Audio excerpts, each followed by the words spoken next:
आज हम राजकीय महाविद्यालय बिरोड़ के स्नातकोत्तर इतिहास विभाग के तत्वाधान में भारत सरकार द्वारा जो मुहिम चलाई गई है, जिसे हम आजादी का अमृत महोत्सव के नाम से जानते हैं, तो उसी श्रृंखला में आज हम एक महान अपने समय क्रांतिकारी ने वक्ता, लेखक, संपादक, यानी एक तरह से हम ये कह सकते हैं कि साहित्य और समाज सुधार के विभिन्न आयामों में जो अग्रणी रहे और जिनको इतिहास में एक तरह से विस्मृत कर दिया गया है, उस स्वामी अच्युतानंद के बारे में आज हम एक नेशनल वेबिनार करने जा रहे हैं।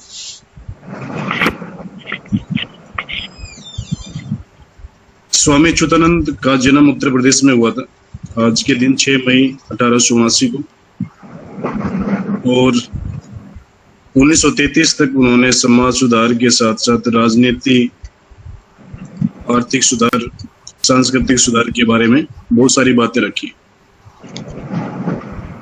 मैं थोड़ा सा इसके बारे में आज के हमारे जो मुख्य वक्ता हैं, आदरणीय श्री गुरु प्रसाद मदन जी, जिन्होंने बायोग्राफी लिखी है स्वामी अच्युतानंद की, और उस बायोग्राफी के बारे में कहते हैं कि सबसे विश्वसनीय बायोग्राफी है। और गुरु प्रसाद मदन, जिनके बारे में मुझे पहली बार जब भेंट हुई थी, ये भेंट हुई थी मेरी 2011 में, जब मैं रिसर्च के सिलसिले में 2006 में जब मैं किसी इंस्टीट्यूट में, वहां पर जैसे Govind Vallabh Pant social science institute है जोशी में, इलाहाबाद में, वहां पर मैंने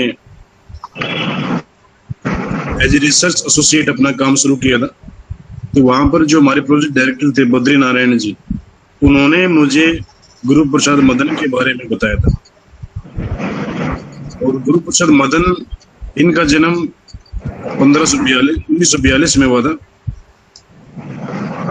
लगभग 78-79 साल के ये हो चुके हैं, और इनके पास एक, हम ये कह सकते हैं कि एक इतनी बड़ी लाइब्रेरी है, पर्सनल लाइब्रेरी है, जिसमें दलित साहित्य के साथ साथ विभिन्न प्रकार के जो ऐसे समाचार पत्र और पत्रिकाएं मिलती हैं जो हमें नेशनल आर्काइव्स, उत्तर प्रदेश का जो स्टेट आर्काइव है, वहां पे भी नहीं मिलती। तो एक तरह से जब हम संग्रह की बात करते हैं या फिर हम आर्काइव की बात करते हैं, तो सबसे ज्यादा मुझे मतलब रिच मटेरियल इनके पास लगा। और जब मैंने जेएनयू से पीएचडी की, एमफिल और पीएचडी, तो मेरी रिसर्च का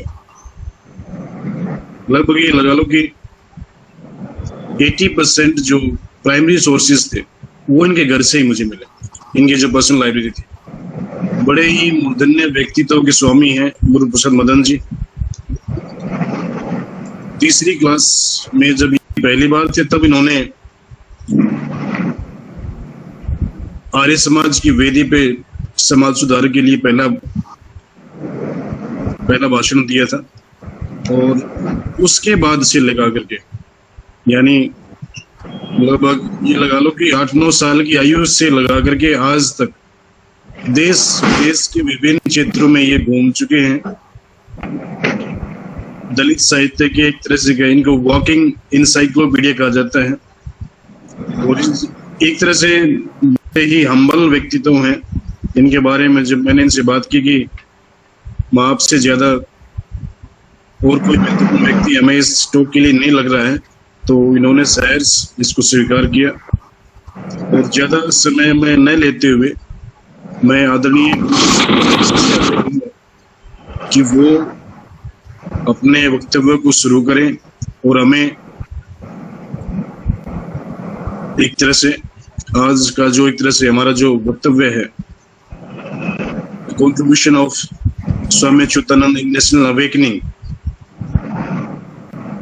इन कॉलोनियल पीरियड, यानी औपनिवेशिक काल में स्वामी अच्युतानंद ने राष्ट्रीय जागरण के लिए, जागरूकता के लिए किस तरह से कार्य किया, वो हमारा एक तरह से महत्वपूर्ण आज का बिंदु रहेगा या फिर लेखन रहेगा, तो उसके बारे में हम बात शुरू करते हैं। मैं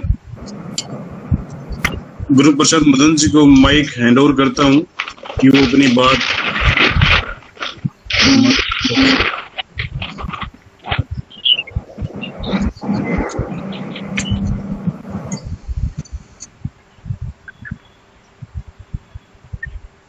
बच्चों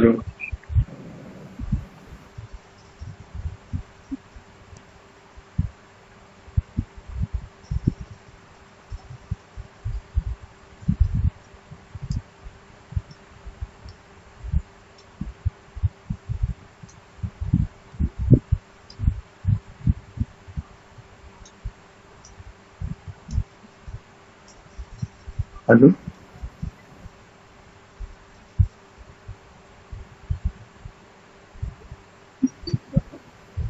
हाँ गुरु जी। यस हाँ बोल, अब आपकी है, आप अपना टॉक शुरू कीजिए आज की। अच्छा अच्छा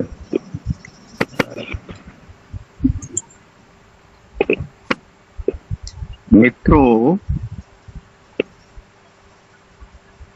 आज 6 मई है, स्वामी अच्युतानंद जी हरिहर का जन्मदिन है। ऐसे अवसर पर मैं सबसे पहले गवर्नमेंट कॉलेज बिरोहर हरियाणा के पीजी डिपार्टमेंट ऑफ हिस्ट्री के हेड डॉक्टर अमरदीप जी, जो इस वेबिनार के संयोजक हैं, उनका आभार व्यक्त करता हूँ। साथ ही पीजी कॉलेज जो गवर्नमेंट कॉलेज है, उसके प्रिंसिपल डॉक्टर राजकुमार जी, जो इसके संयोजक हैं, संरक्षक हैं, मैं उनका भी आभार व्यक्त करता हूँ। साथ ही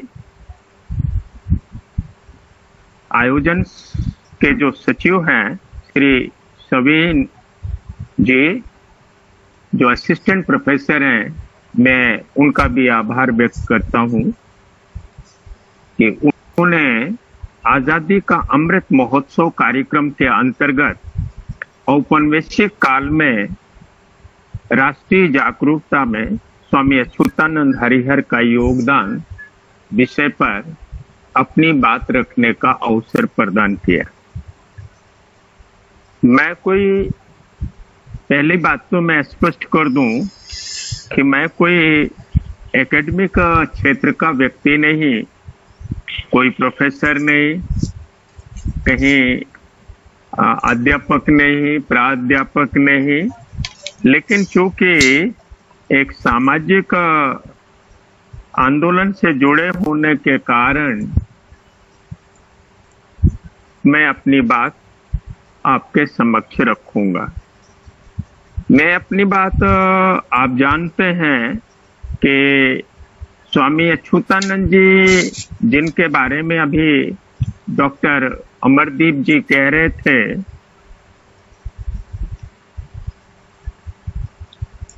कि जिनको अभी तक या जिनके विषय में अभी तक विशेष रूप से भारतीय इतिहास में, हिंदी साहित्य के इतिहास में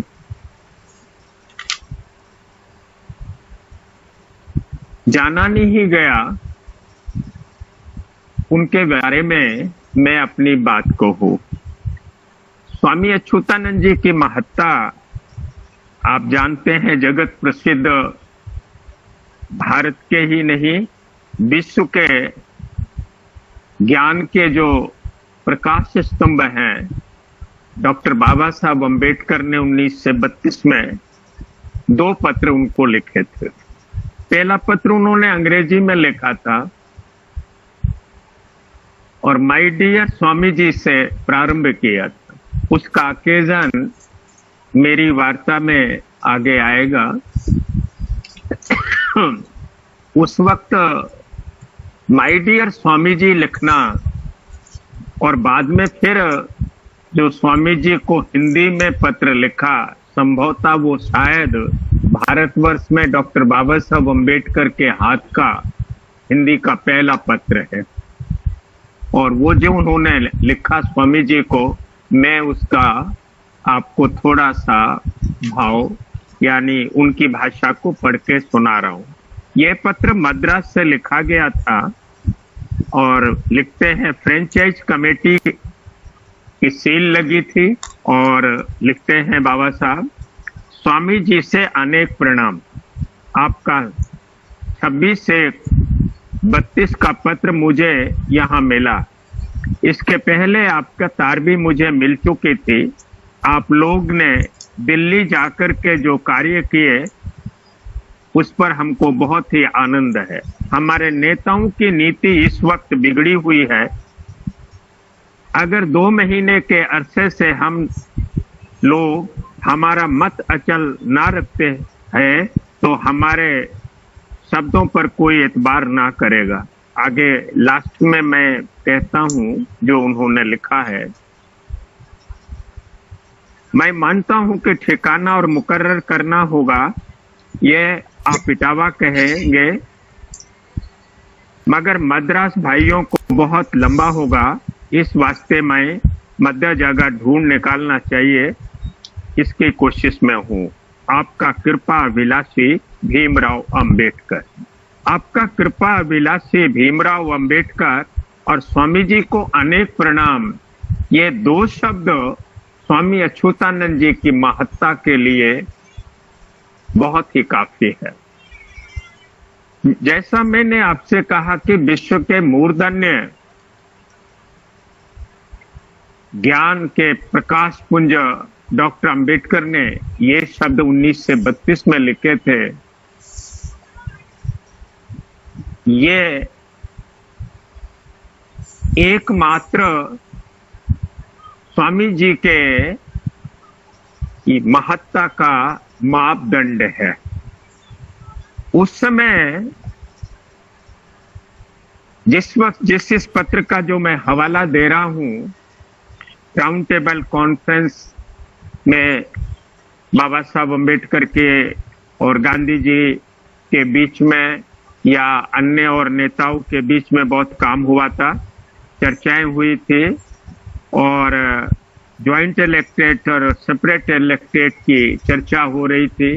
तो एमसी राजा मद्रास के जो दलितों के नेता थे और हिंदू नेता महासभा के डॉक्टर मुंजे के बीच में एक पैक्ट हुआ था और उसके बारे में एक दिल्ली में सभा होनी थी और उसके लिए स्वामी जी को पत्र लिखा गया।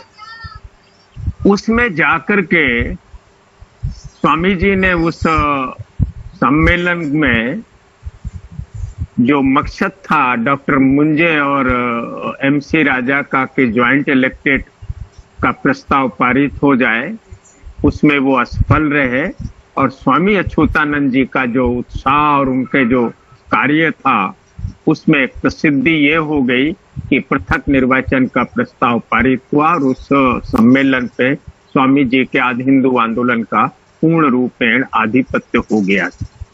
इस बात को जान करके बाबा साहब अम्बेडकर ने ये पत्र लिखा था, कहा माय डियर स्वामी जी से प्रारंभ लिख के, और वहां स्वामी जी को अनेक प्रणाम ऐसा लिखना एक बहुत महत्वपूर्ण है। और आपका कृपाभिलाषी भीमराव अंबेडकर नीचे लिखना ये भी बहुत दूसरा महत्वपूर्ण है। स्वामी जी के बारे में मैं विषय में आने के पहले स्वामी जी के बारे में एक छोटा सा संक्षिप्त रूप से ये कहना चाहूंगा कि जैसा डॉक्टर अमरदीप जी ने बताया कि स्वामी जी का जन्म उत्तर प्रदेश में हुआ था। स्वामी जी के पूर्वज फर्रुखाबाद के रहने वाले थे, सौरी गांव के छिबरा मऊ में जो था, और बाद में वो अपनी ससुराल में चले गए उनके पूर्वज लोग और उमरी में मैनपुरी में रहने लगे थे। स्वामी जी का जब जन्म हुआ था 1889 में 6 मई को उस वक्त का हालात इस देश के कैसे थे, ये आपको थोड़ा जानना चाहिए। भारत में जब 16वीं शताब्दी में विक्टोरिया प्रथम महारानी ब्रिटिश की जो थी, उनकी आज्ञा पत्र लेकर के कुछ लंदन के व्यापारी लोग, जिन्होंने ईस्ट इंडिया कंपनी का निर्माण किया था, वे लोग भारत में व्यापार करने के लिए आज्ञा पत्र प्राप्त किया था। यहां से चल करके 1600 लेकर के धीरे धीरे ईस्ट इंडिया कंपनी ने आगे आकर के व्यापार से बढ़ करके उन्होंने उस कंपनी ने यहाँ पे सत्ता स्थापित की। उस कंपनी ने यहाँ पे राजस्व का और दीवानी यानी जस्टिस के लिए भी, जिसको न्याय कहते हैं, न्यायपालिका का, वो भी काम अपने हाथों में लिया। और धीरे धीरे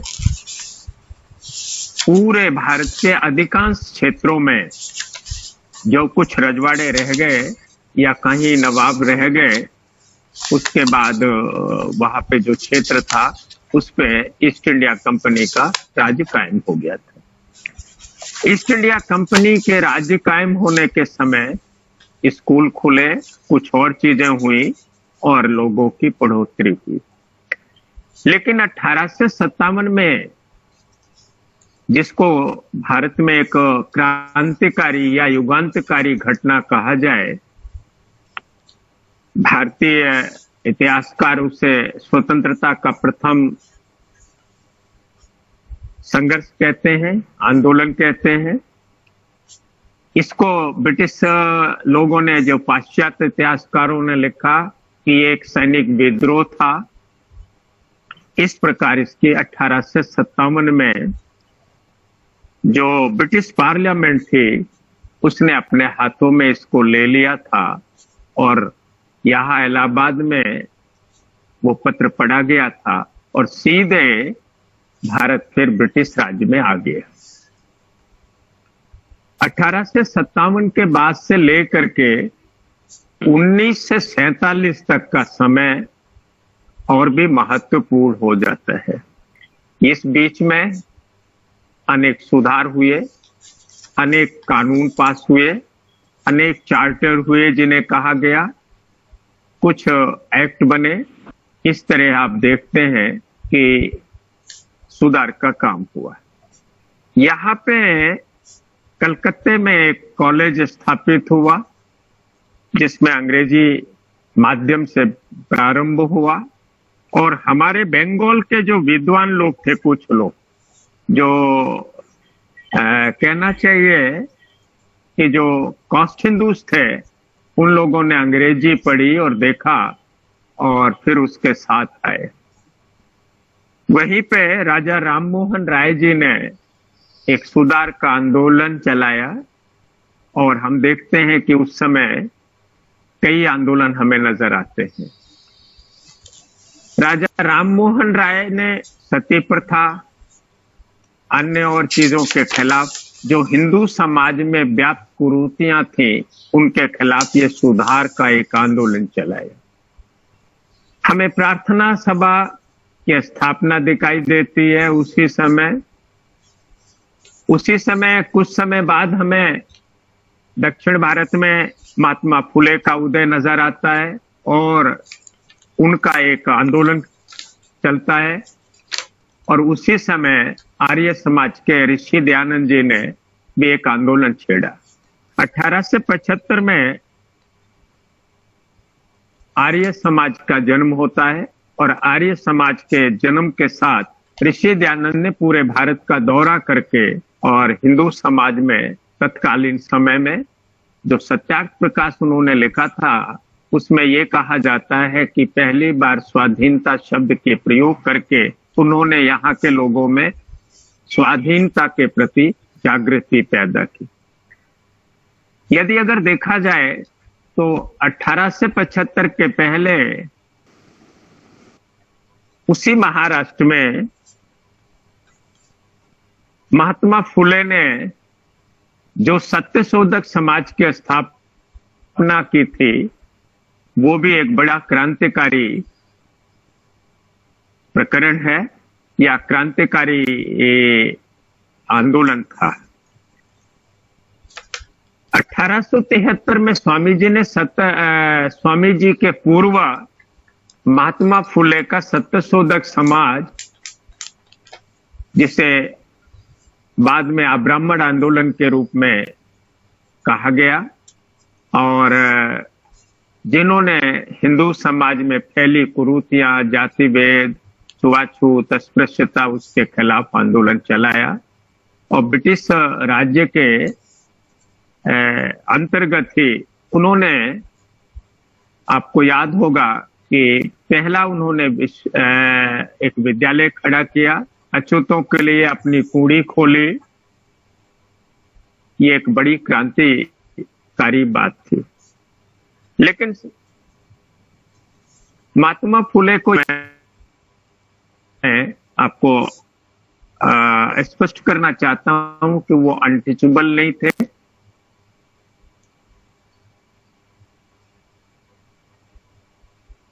हर जगह आते जाते थे, उनसे संवाद होता था, ये चीज थी। लेकिन एक अपने मित्र की शादी में, जो ब्राह्मण मित्र था, उस पे उन्होंने जो ड्रेस कोड था पेशवाओं के राज्य का जो चला आ रहा था समाज में, उसके अनुसार उन्होंने अपनी अचकन नहीं पहनी थी और ना पगड़ी बांधी थी। उन्होंने ब्राह्मण समाज के तरीके पहना था, जिससे उस बारात में चलने वाले लोगों ने उन्हें अपमानित किया और उस अपमान की पीड़ा से उनको वो महसूस हुआ और फिर उससे महात्मा फुले जी ने उस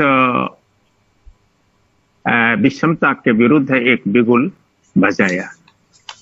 स्वामी अच्युतानंद, जो दक्षिण भारत में महाराष्ट्र में कार्य महात्मा फुले ने किया, यदि अगर हम देखें तो संपूर्ण उत्तर भारत में, बल्कि उत्तर भारत से ही लेके नहीं दक्षिण भारत में भी स्वामी अच्युतानंद जी का आदि हिंदू आंदोलन कमतर नहीं था। स्वामी अच्युतानंद जी का जो आदि हिंदू आंदोलन है, इसके प्रारंभ के पहले मैं एक छोटी सी बात आपको बताऊंगा कि ये बहुत ही कम उम्र में अपने जो चाचा मथुरा प्रसाद जी थे, जिनको ब्रिटिश आर्मी में, फौज में कार्य करने का मौका मिला था, और 1857 में ब्रिटिश की तरफ से इन्होंने उस तोप में कील ठोक दी थी जो ब्रिटिश फौज को बचा ले गई, और जो वो तोप जो थी उसके बहादुरी के ऊपर उनको तमगा मिला, और वे उस वक्त अजमेर में रहते थे। और स्वामी अच्युतानंद जी का नाम पहले हीरालाल था, और हीरालाल जी बचपन में ही मथुरा प्रसाद जी ले गए थे अपने साथ अजमेर छावनी में, और वहीं पे उनकी पढ़ाई लिखाई हुई, और लगभग 14 वर्ष तक उनकी पढ़ाई वहां होती रही। और 14 वर्ष के बाद वो बाहर दुनिया को देखने के लिए साधु संतों के साथ निकल गए, और उन्होंने अपने उस आंख से देखा। अजमेर में रह करके उन्होंने जो ब्रिटिश स्कूल के जो छावनी का जो स्कूल था, उसमें अंग्रेजी, हिंदी और फारसी का, उर्दू फारसी जो भी उस वक्त की फारसी थी, उस भाषा का ज्ञान किया। लेकिन उसके बाद उन्होंने जो 7 वर्षों तक लगातार घूमते रहे, उसमें उन्होंने बंगला, मराठी, गुजराती, राजस्थानी, पंजाबी इत्यादि भाषाओं का उनको बहुत ज्ञान हो गया, और धारा प्रभाव वो इन सब भाषाओं में भाषण भी दे सकते थे और देते भी रहे, जहां जाते उनकी अपनी भाषा में या अपनी उस पे करते रहे। लेकिन स्वामी जी ने सबसे ज्यादा जिस भाषा का प्रयोग किया वो हिंदी भाषा थी। हिंदी उनको प्रिय थी।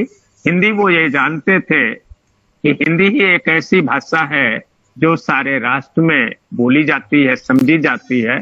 और उस समय उन्होंने हिंदी पे, चाहे वो दक्षिण भारत में अमरावती गए, चाहे वो हैदराबाद गए, चाहे वो कलकत्ता गए, चाहे लाहौर गए, या उत्तर भारत के तमाम इलाकों में गए, सारी जगह वो हिंदी में ही बात करते रहे और हिंदी में अब उनके प्रवचन होते रहे।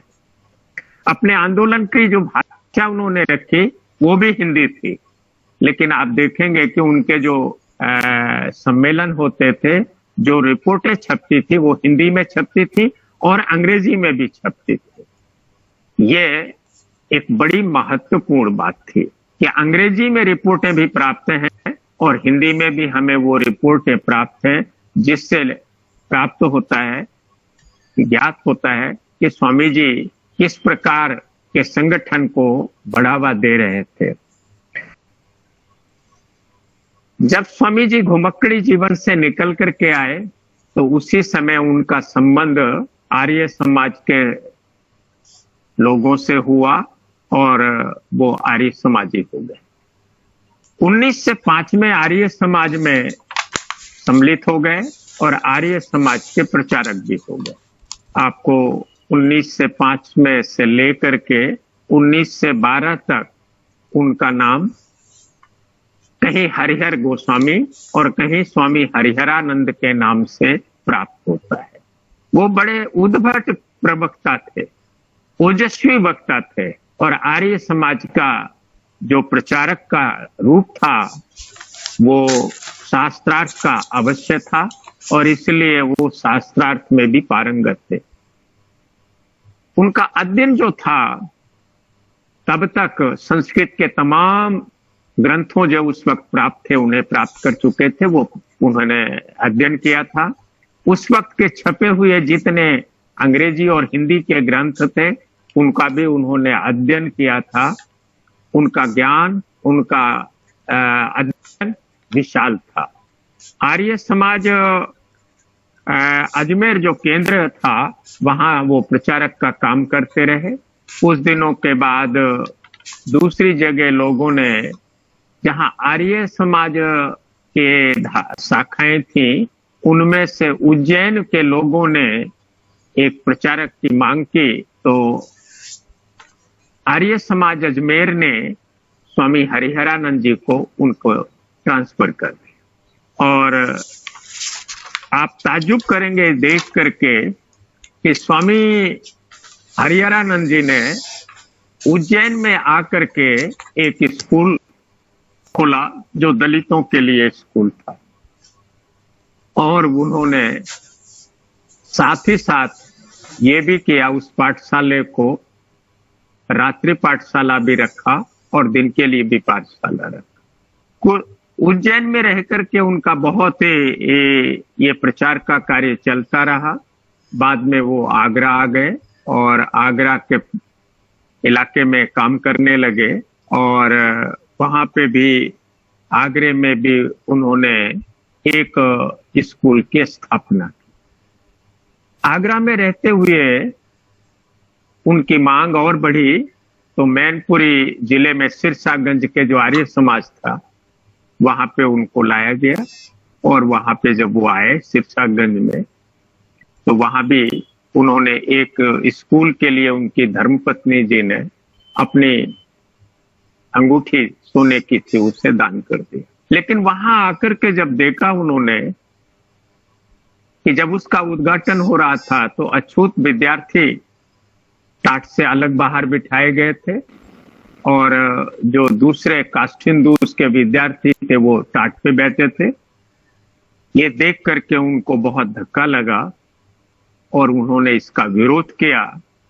तो जो आर्य समाज के मंत्री थे उन्होंने कहा कि ये वर्ण व्यवस्था का वसूल है। स्वामी जी ने कहा कि नहीं, ये तो गुणकर्मानुसार आर्य समाज मानती है, जन्मना नहीं मानती। अभी ये कैसे इन विद्यार्थियों को बाहर किया गया? तो उस आर्य समाज के जो सेक्रेटरी थे उन्होंने भाषण दिया कि नहीं नहीं, जन्मना है और ऐसी चीज।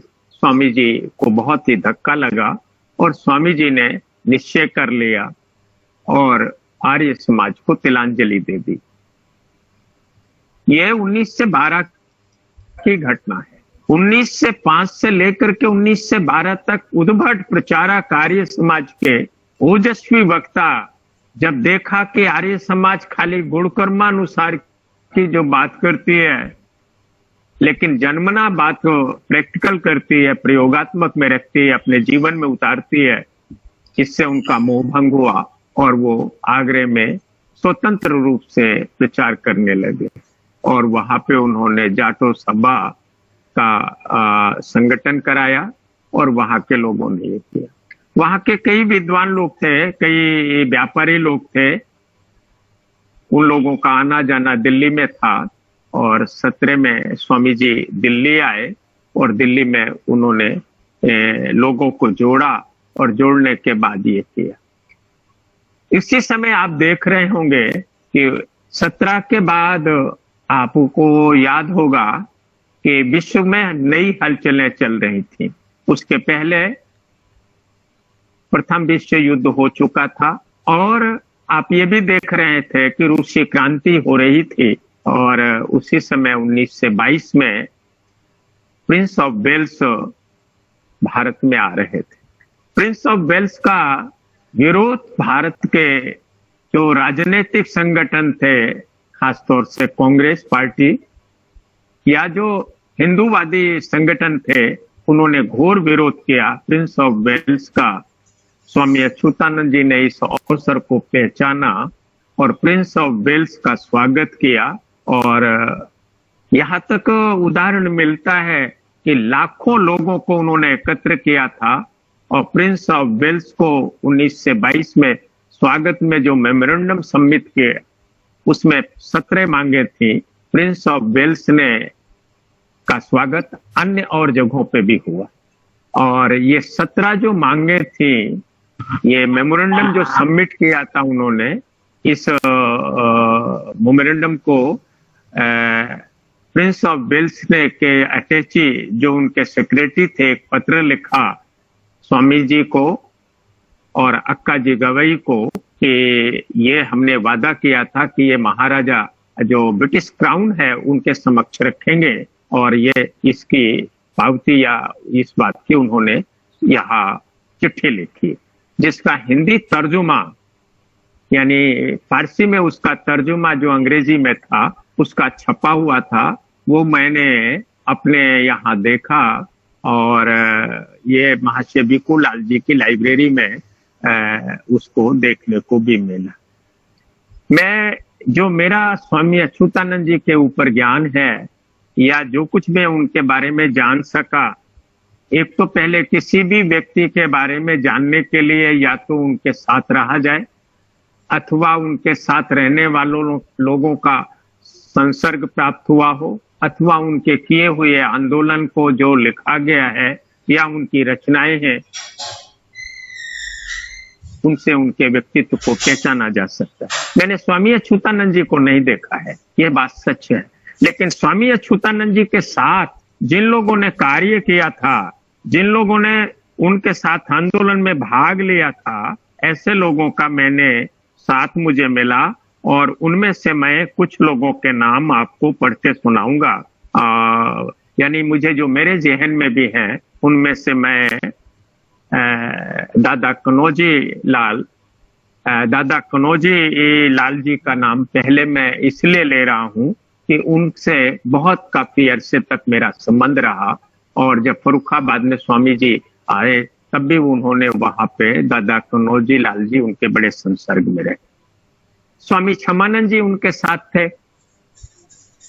इटावा के रहने वाले थे। उनको मैंने अपने एमए के जिंदगी के बहुत दिन बाद तक देखा, जबकि वो आरपीआई के भी जुड़े हुए थे, तब भी मैंने देखा। वो स्वामी अच्युतानंद जी के साथ काम किया स्वामी क्षमानंद जी ने। महर्षि भिखुलाल जी श्री गौरी शंकर अहरवार, कानपुर के श्री राजेंद्र अहरवार जी के पिताजी थे।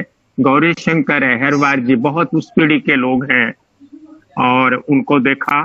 हनुमान प्रसाद कुरील, श्रीमती हनुमान प्रसाद कुरील और एसडी चौरसिया, शिवदयाल सिंह चौरसिया लखनऊ के, चंद्रिका प्रसाद जिज्ञासी जो स्वामी अच्युतानंद जी की पहली बायोग्राफी जिनको कहा जाता है कि उन्होंने लिखी है 1960 में, जिसको मैंने बहुत पहले पढ़ी थी, मेरे फादर उसको पढ़ाते थे, इसलिए उनको भी बहुत उनके अंतिम दिनों तक मेरा उनका साथ रहा और मैंने उन्हें देखा।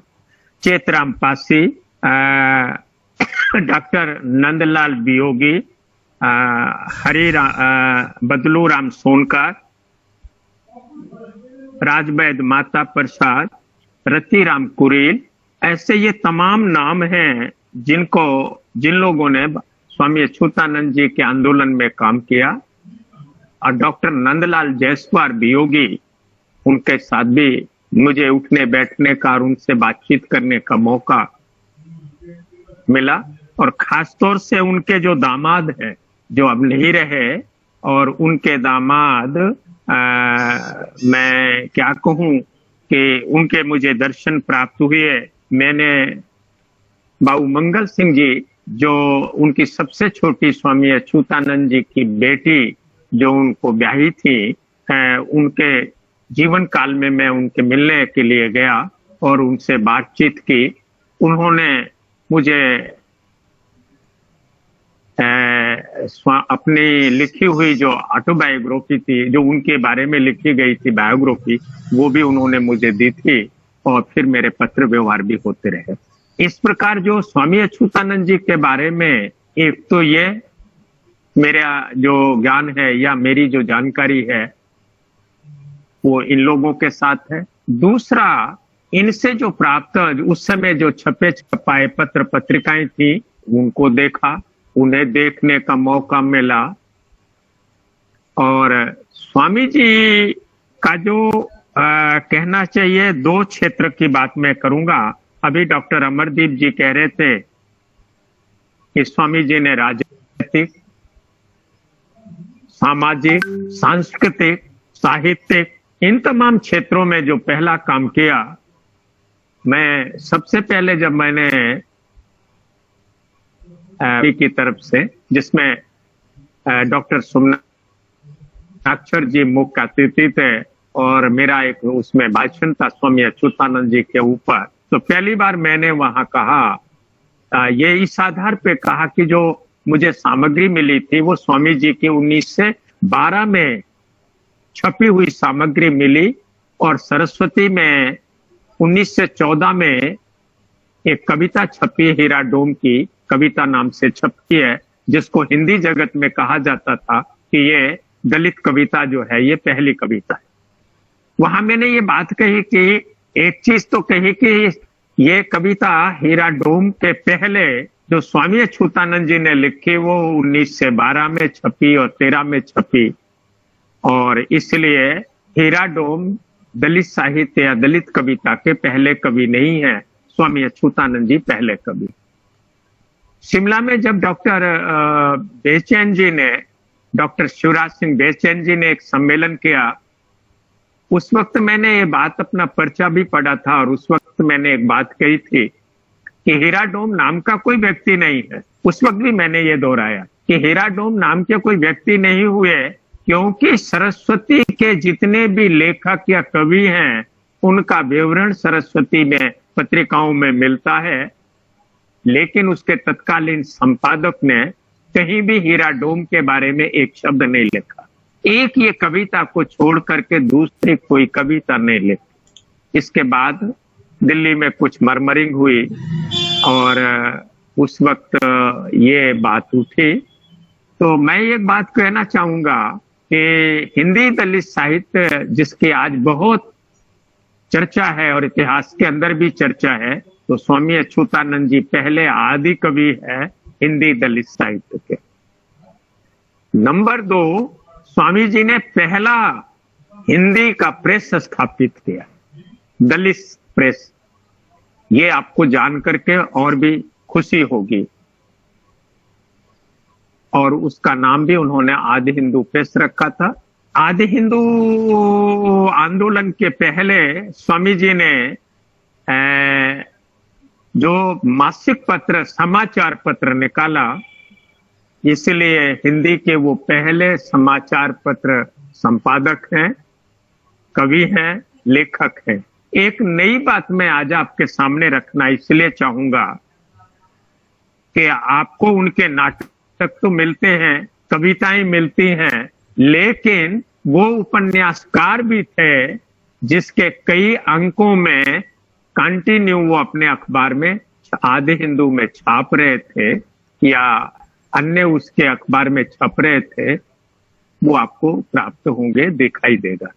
मैं इसलिए ये बात कह रहा हूं कि उनका वो उपन्यास के बारे में शायद ये आप पहली बार सुन रहे होंगे कि, लेकिन उसके 2-3 अंकों में जो आए वो मुझे देखने को प्राप्त हुए हैं और वो मेरी उसमें भी आ रहे हैं। स्वामी जी का जो वातायन था, स्वामी जी खाली काव्य जो उनकी कविताएं थी वो वाणी विलास के लिए नहीं थी। मैं कुछ उनका उदाहरण दूंगा कि सोए हुए लोगों को कैसे जगाया जाए। भारत की राजनीति के अंतर्गत जो भारत में राजनीति चल रही थी आजादी के पहले, उस समय मैंने आपसे निवेदन किया कि गोखले या तिलक जी, गांधी जी, ऐसे लोगों का वर्चस्व था। 1915 में जब भारत में गांधी जी आए, फिर बाद में दौरा किया और कांग्रेस के वो सर्वे सर्वा हो गए, तो उस समय कांग्रेस पार्टी जो है एक राजनीतिक बड़ी पार्टी थी। उसके अंतर्गत एक समाज सुधार का भी जो लिबरल लोग काम कर रहे थे वो भी थे। वो समाज सुधार के काम के लिए एक अलग बनाते थे, लेकिन इन राजनीतिक लोगों को वो समाज सुधार के जो कार्य करने वाले लोग थे वो उन्हें पसंद नहीं आए, तो उन्होंने उनके पंडाल को भी अपने यहाँ देना मना कर दिया और यहाँ तक कि पंडाल में आग तक भी लगा दी थी। इस प्रकार अगर हम देखें उस समय जब गांधी जी का वर्चस्व था और देश आजादी की ओर बढ़ रहा था, उस औपनिवेशिक काल में 19 से 12 में स्वामी जी ने जिन शब्दों का प्रयोग किया है वो मैं आपको थोड़ा सा उसकी झलकी आपको मैं दिखाना चाहूंगा कि वो कहते क्या हैं लोगों को स्वामी जी ने कि हम इस देश के वासी हैं।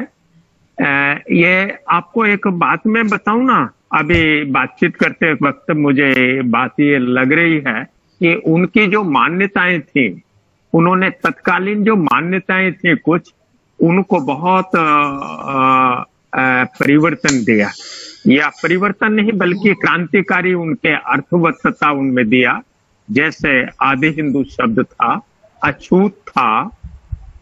ये अछूत का शब्द जो है जिसको घृणा की दृष्टि से देखा जाता था, उसको स्वामी जी ने नहीं, छूत है जिसमें कोई बुराई नहीं है, यानी पवित्र, ऐसा करके उन्होंने लिखा।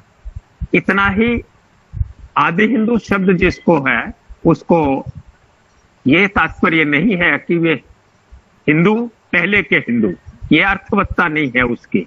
आदि हिंदू का अर्थ उन्होंने कहा स्वामी जी ने, द एब्रोजिन इंडिजेंस, जो इंडिया के ओरिजिनल लोग हैं, जो यहाँ के मूल निवासी लोग हैं, वो हिंद जो इंडस से बना है उससे इस तरीके से उन्होंने आदि हिंदू शब्द, ये क्रांतिकारी जो अर्थवत्ता स्वामी जी ने परिवर्तन दिया और दूसरे के सहारे ना रहने के लिए, अपने पैरों पे खड़े होने के लिए एक बड़ा सशक्त संगठन खड़ा किया।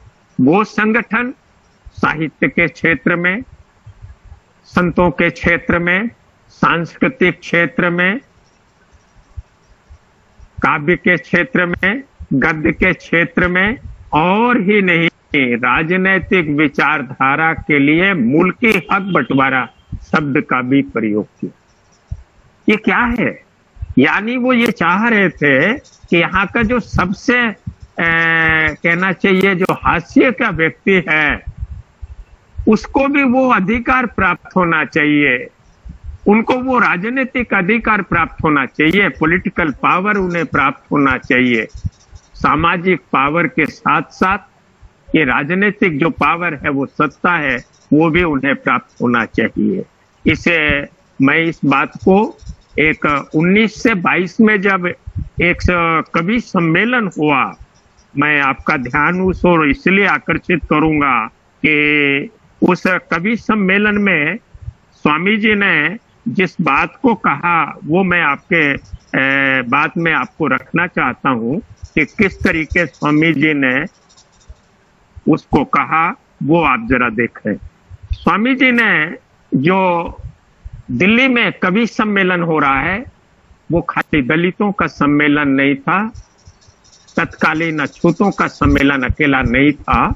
उसमें ये जो कवि सम्मेलन था, इसमें उर्दू के, फारसी के, हिंदी के, ब्रज के तमाम साथी कवि लोग उसमें, क्रांतिकारी कवि उपस्थित थे। और उसमें उन्होंने जो बात कही, शब्द मातृभूमि का प्रयोग, यानी वो इस देश को मदरलैंड जिसको हम कहते हैं बाद में, उस मातृभूमि के लिए वो कहते क्या है, वो जरा आप रखिए। इस मातृभूमि की लाज को, मातृभूमि के आदर्श को, मातृभूमि के सम्मान को बरकरार रखने के लिए वो स्वागत जब कर रहे हैं, तो अपनी कविता में उन्होंने कहा, स्वागत स्वागत श्री सुकविराज, अब मातृभूमि की रखो लाज। यानी जो उस वक्त उर्दू का जो चलन था, या मासूका और इसका ज्यादा प्रचलन था, उस वक्त वो एक आह्वान करते हैं, स्वागत स्वागत कवि सम्मेलन में आज, हर रंग रंगे कवि रहे विराज। यानी नाना विचारधाराओं के, नाना तरह के, नाना विधाओं के जो कवि और शायर हैं वो मौजूद हैं। उनके लिए कहते हैं, अब मातृभूमि की रखो लाज, है तब प्रतिभा को नवे ताज, स्वागत स्वागत कविवर समाज। अगर आपने मातृभूमि के सम्मान को जीवित रखा, उसको बरकरार रखा, उसके आगे तो ये जो ताज है, जो क्राउन है, ये जो पॉलिटिकल पावर जिसे कहें, जो बादशाह है या कुछ भी है, उस वक्त की राजनीति में वो भी झुकता है। और आगे अपने वतन के लिए वो क्या कह रहे हैं, उसको मैं फिर आपसे कहता हूं। कैसे कैसे लोग हैं, उसको उन्होंने कहा, इस देश के लिए कितना उनके हृदय में प्यार था। और वो बात कहते हैं, जो इश्क मार्फत के कलाम, ये कवि लोग या ये जो शायर हैं, जो इश्क मार्फत के कलाम, हक्कानी है मशहूर नाम, है जो कि मिजाजी सरे आम, जिससे हुए सौदाई तमाम, अब हुब्बे वतन। देखिए राष्ट्र जी कहते, अब हुब्बे वतन को दो रिवाज।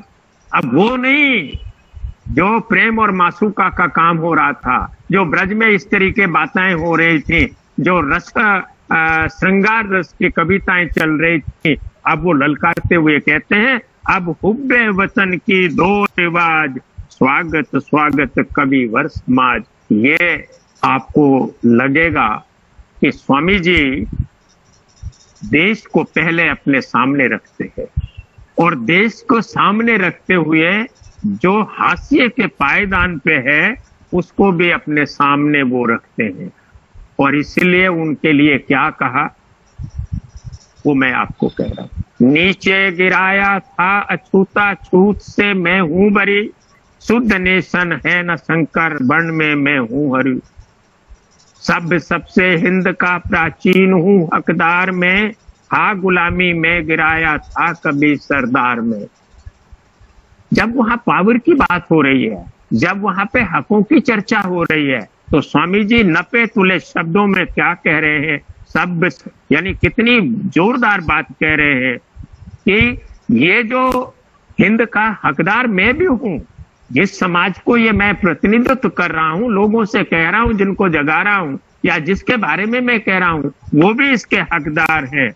और इसलिए स्वामी जी ने आगे कहा, मैं ये बात आपको इसलिए कह रहा हूं कि इस बात को ध्यान में रख करके, राष्ट्र को ध्यान में रख करके, और सबसे ज्यादा पसमानदा जो व्यक्ति है समाज में, मानव जाति में, और इसलिए उनका जो वैश्विक जो विजन था, मैं तो ये कहता हूं कि स्वामी अच्युतानंद जी का जो विजन था वो वैश्विक था। इसीलिए उन्होंने अपने एक जब पत्र निकाला तो उसके ऊपर लिखते हैं, मनुष्यतम ही सार्वतंत्र धर्म। ऊपर सबसे पहले जो आया है मनुष्यतम ही सार्वतंत्र धर्म, यानी मानव मात्र के लिए ये एक मनुष्य जो है, मानवता, ह्यूमैनिटी ही सब कुछ उनके सामने है। ये दृष्टिकोण था। ये दृष्टिकोण खाली उस एक छोटे से वर्ग के लिए नहीं था। ये तो जब ये वर्ग वो करते हैं तो पूरे मानव जाति को सामने रख करके, जो पसमानदा है, गिरे हुए हैं, जो जिनको सताया गया है, उनके उद्धार की वो बात करते हैं। और इसीलिए आदि हिंदू आंदोलन जो था वो राजनीतिक भी आंदोलन था, सामाजिक भी था और कार्यकर्ता। मैं इसलिए कह रहा हूं कि इस देश के अंदर जो राजनीतिक सम्मेलन हुए वो आदि हिंदू के, उनके 8 राजनीतिक बड़े बड़े सम्मेलन हुए जो राष्ट्रीय सम्मेलन थे। और वे सम्मेलन अमरावती में, कानपुर में, इलाहाबाद में, दिल्ली में, यानी आप ये देख रहे हैं कि इन कोने कोने क्षेत्रों में हो रहा है। और जो उनकी जो रिपोर्टें हैं, उस रिपोर्टों में जो लोग छपे हुए हैं, मैं आपको उनके कुछ उदाहरण दूंगा कि कौन कौन से लोग उस समय उपस्थित हो रहे हैं। आपको ये देखने से मालूम होगा कि एक रिपोर्ट में 1930 में छपी थी, उसके थोड़ी सी झलकियां आपको मैं कुछ नाम आपके सामने रखूंगा, जिससे आपको पता चलेगा कि लोग कहाँ कहाँ के थे और कौन कौन कौम के थे। वो एक ही जाति के नहीं थे। तो स्वामी जी जब उसमें भाग लिया, ये जब उसकी रिपोर्ट छपी 1930 की जब रिपोर्ट छपती है, तो उस रिपोर्ट में मैं कुछ प्रतिनिधियों के नाम आपको पढ़ के सुना रहा हूं। Shri 108 HS Swami Achyutanand, Kanpur. Mister SU Kotangale, MLC Nagpur CP। Mister Veer Ratna Devidas, Delhi. Mahant Fakira Das Jetha Das Fakir, Dakor, Bombay. Mister Ram Sahay Pasi, Lucknow. Baba Bapu Valmiki, Khandwa CP। Chaudhary Shyamlal ji, Ram Prasad, Delhi. Shri Babu Jhamlal, Kanpur. Gopinath Dhusiya, Bihar. Hansraj Hoshiarpur, Punjab. Mehtaram Dhusiya, Calcutta, Bengal. Gauri Shankar Aharwar, UP। Swami KS Kshamanand, Etawah. Hanuman Prasad Dhusiya, Allahabad. Mister SMB भाग्या रेड्डी, हैदराबाद, दक्षिण। ये आपको मैंने आपके कुछ नाम सुनाए। साथ ही साथ जिन लोगों ने इनमें प्रस्तावक हैं, उनमें लाहौर के हैं। आपको और भी देखने से मालूम होगा कि वे दूसरी जगह के हैं। और ये 1933 की मैंने आपकी रिपोर्ट के कुछ जो हैं जो प्रतिनिधि यहाँ पे उपस्थित हुए, उनका जिक्र आपको किया। इसी प्रकार जो अमरावती की थी या अन्य और थी, उसमें आप देखेंगे कि वो पूरे भारत के प्रतिनिधित्व इसमें होते थे। यहाँ तक कि 1928 में डॉक्टर बाबा साहब अम्बेडकर से उनका परिचय हुआ था, बंबई में जब उनकी मुलाकात हुई थी। और 1930 में जब बाबा साहब अम्बेडकर ने नागपुर में एक बड़ा सम्मेलन सारे देश के लोगों को एकत्र किया था, तब हुआ ये।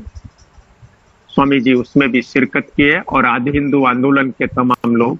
यहाँ तक कि आपको ज्ञात होगा कि बंगाल के हमारे जो नमो सूद्राय के थे, वे लोग भी उसमें शामिल हुए थे बंगाल से। इस तरीके से बंगाल में स्वामी अच्युतानंद जी के। और मैं एक आपका और बता दूं कि स्वामी जी का ये जो पत्र अखबार निकलता था, वो खाली हिंदी बेल्ट में नहीं जाता था, अगर आप इससे सोचे, ये समाचार पत्र था, कोई अकेली साहित्यिक नहीं था, समाचार पत्र था जिसमें अत्याचार निकलते थे, राजनीतिक विचार आते थे, मांगे होती थी, और ये देश विदेश में भी जाता था। यहाँ तक कि फिजी में मॉरिशस से आता था, वहां के लोगों के बीच में भी ये जाता था। और एक बार मुझे देखने को भी मिला है कि फिजी के भी प्रतिनिधि यहाँ पे आए हुए हैं उस सम्मेलन में भाग लेने के।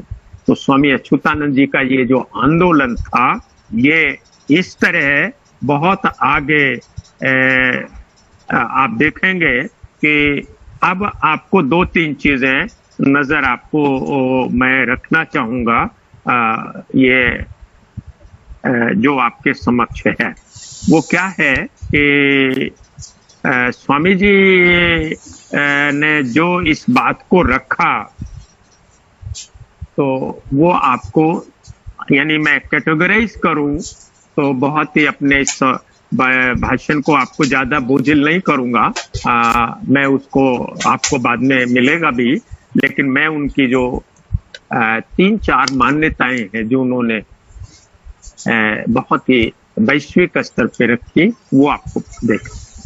एक तो नेशन की जो संकल्पना है, नेशन जो है ये नेशनल या जो राष्ट्रवाद जो है, नेशनलिज्म की जो हम बात करते हैं राजनीतिक क्षेत्र में, तो सोशल नेशनलिज्म की बात नहीं की जाती। स्वामी जी ने उस सामाजिक राष्ट्रवाद जिसको कहा इन्होंने, या जो राजनीतिक राष्ट्रवाद था, उसके मैंने अभी आपका ध्यान आकर्षित किया, मनुष्यतम ही सार्वतंत्र धर्मा, ये मानव मात्र की आजादी का वैश्विक दृष्टिकोण था स्वामी अच्युतानंद जी का। और नेशन शब्द से उनका एक जाति से अकेले नहीं था, नेशन राष्ट्र से भी संबंध था। नेशन पूरी कौम जब शब्द का प्रयोग करते हैं, जो बाद में तमाम हमारे भारतीय राजनीतिकारों ने भी, कवियों ने भी कौमी आवाज कहा, यानी राष्ट्रीय आवाज का। स्वामी जी ने भी जब ये जगह जगह नेशन का जो प्रयोग अपनी कविताओं में किया है, वो इसी राष्ट्रीय मान्यता को ध्यान में रख करके कहा। जो एक चीज और है, जिस आदि हिंदू की संकल्पना की, उसका जो ओरिजिन उन्होंने दिया, द एब्रोजिन्स इंडिजेंस, यानी ये जो शब्द आया, ये एक बहुत बड़ा महत्वपूर्ण था। और अछूत शब्द, जैसा मैंने पहले भी कहा था कि वो पवित्र है, शब्द से उन्होंने लिया।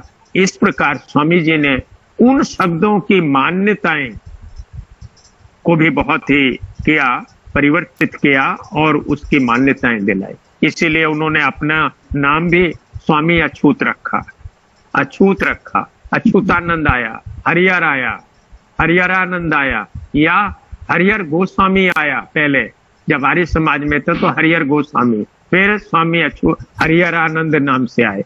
लेकिन बाद में देखा कि जो कास्ट हिंदूज के लोग थे, जो जातिवादी लोग थे, उनको स्वामी कहने में इतराज हो रहा था, तो उन्होंने खाली अछूत, स्वामी अछूत लिखा। यानी ये जगह जगह आपको मिलेगा। तो स्वामी अछूत अगर स्वामी कहते हैं तो भी बड़ा उनको बुरा लगता, तो स्वामी नहीं कह सकते थे, तो कास्ट हिंदूज के लोगों ने अछूत कहते तो भी नहीं पूरा, इसलिए अछूत उन्हें कहना ही पड़ता था। ये एक बड़ी बात थी।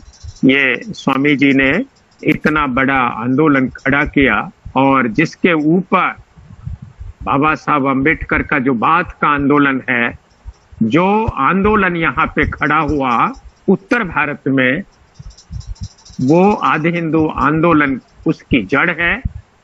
उसके जड़ों में ये था, तभी जाकर के ये बाबा साहब अम्बेडकर का भी आंदोलन उत्तर भारत में, चाहे वो शेड्यूल कास्ट फेडरेशन के रूप में आया, बाद में आरपीआई के रूप में आया, बाद में अन्य और भी हम जो स्वरूप आज देख रहे हैं, लेकिन इसके पीछे जो जागरण का रूप है, जो जागृति है, राजनीतिक चेतना है, वो स्वामी जी के कारण ही है। और इतने बड़े फलक में को आज तक, अब आप एक बात और सुन लें, अगर स्वामी जी का विराट अगर इतना आंदोलन नहीं होता, तो तत्कालीन अखबारों ने जो आलोचनाएं लिखी, जिसको हमारे इतिहासकारों ने, साहित्यकारों ने, राजनीतिक इतिहास के लिखने वालों ने नजरअंदाज किया।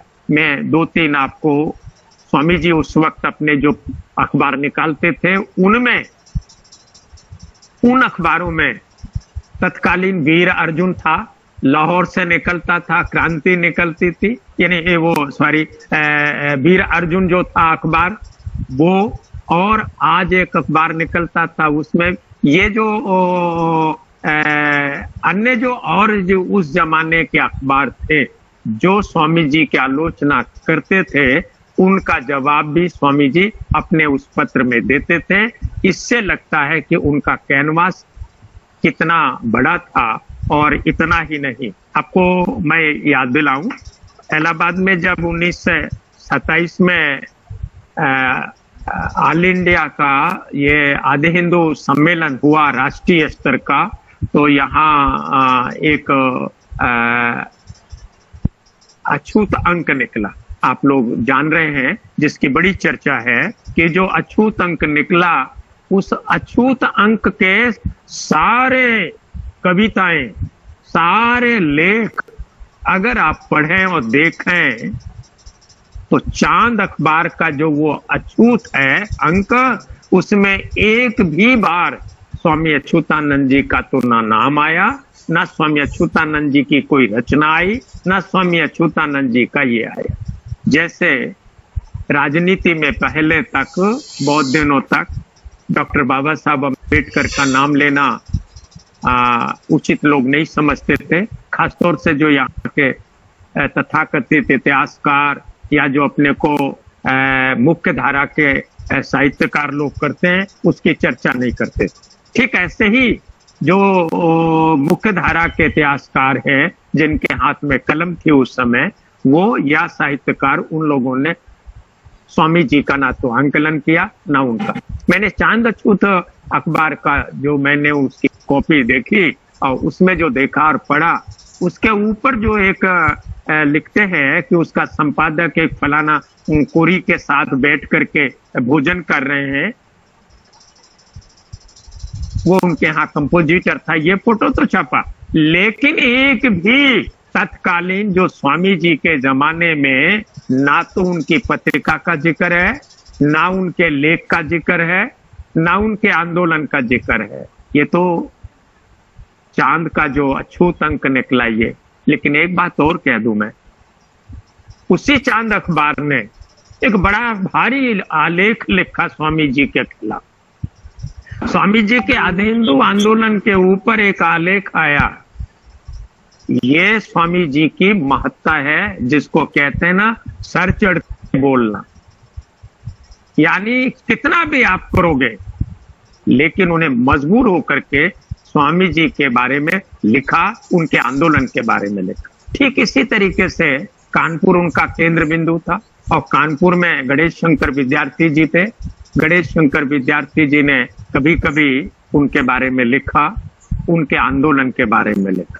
उनके जो अखबार या जो उस वक्त के उनके पत्र निकलते थे, उनका अगर हम अवलोकन करते हैं तो हम देखते हैं। साथ ही वहीं पर स्वामी श्रद्धानंद जी की प्रेरणा से और भी अखबार निकलते थे, उसमें भी स्वामी जी के बारे में लिखा गया। मैं इसलिए इस बात को कह रहा हूं कि कलकत्ते में भी लिखा गया, बंगाल में भी स्वामी जी के बारे में लिखा गया। ये सारा नजरअंदाज इसलिए किया गया कि स्वामी जी का जन्म एक अछूत जाति में भी सबसे ज्यादा गई गुजरी जिसको कहा जाता था, जो चमार जाति थी। लेकिन मैंने आपको पढ़ के सुनाया अभी कि स्वामी जी एक जाति के आंदोलन नहीं खड़ा किया। स्वामी जी ने के आंदोलन में तमाम वे लोग जो आज के तथाकथित शूद्र हैं या जो आज अपने को बहुजन समाज के लोग कहते हैं, वे लोग जो अछूत हैं, सछूत हैं, बैकवर्ड हैं, और भी लोग हैं, उनके भी लोग यहाँ पे शामिल हुआ करते थे। और यही वजह है कि आपको मालूम होगा कि स्वामी जी के उस आंदोलन के समय जब स्वामी जी ने नॉमिनेट के लिए जब भेजा लोगों को एक एक, तो उत्तर प्रदेश में भी उन्होंने जो लखनऊ के थे उनको दिया। वो बैकवर्ड कम्युनिटी के, मल्लाह जाति के थे, रामचरण मल्लाह, उनको। आप देखें ना, शिवदयाल सिंह चौरसिया वो भी उनके साथ थे स्वामी जी के। और तो और जो उनके जैमिनी लेखक हैं, मैंने आपसे कहा ना, जिज्ञासु जी तंबोली जाति के थे और वो कलार जाति के थे। और जिज्ञासु जी ने, जिन्होंने अपने को लिखा कि जब मैं उनके साथ, स्वामी जी के साथ ग्वालियर की सभा में गया तो स्वामी जी ने सारा का सारा अपना लिखा हुआ छपा हुआ साहित्य मुझे सौंप दिया था, लेकिन मैं उस वक्त नहीं चला। मैं एक यहीं पे एक आपको और बात कहूं कि आदिवंश का डंका नाम का 1940 में स्वामी जी की रचनाओं का कह करके एक ट्रैक्ट छापा जिज्ञासु जी।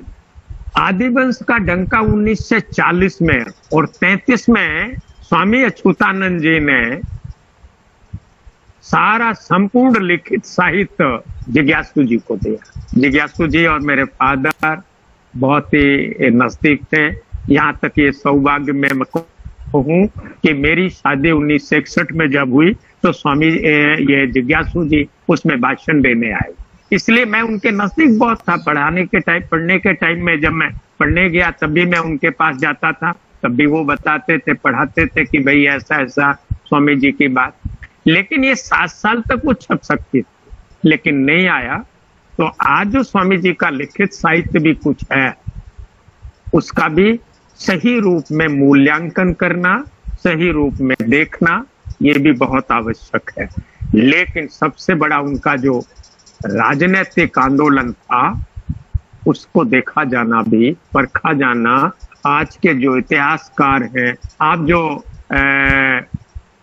आज जो विद्यार्थी हैं, कल बड़े बड़े प्रोफेसर होंगे, कल आप बहुत बड़े लेखक होंगे, साहित्यकार होंगे, इतिहासकार होंगे, राजनीति के इतिहासकार लेखक होंगे। उनको बड़े केयरफुली, बहुत ही गंभीरता से स्वामी जी के इस बारे में देखना चाहिए। मैं समझता हूँ कि समय जो है मुझे अनुमति नहीं दे रहा है कि मैं आगे कुछ और आपसे निवेदन करूं, और इन शब्दों के साथ मैं पुनः आप सबका आभार व्यक्त करता हूं, आप सभी श्रोताओं का, सभी विद्वानों का, और पीजी कॉलेज के हेड जो इतिहास विभाग के हैं डॉक्टर अमरदीप जी, जो इसके कन्वीनर हैं, मैं उनको पुनः धन्यवाद करता हूं कि उन्होंने मुझे ये अवसर प्रदान किया कि मैं स्वामी जी के बारे में आपको कुछ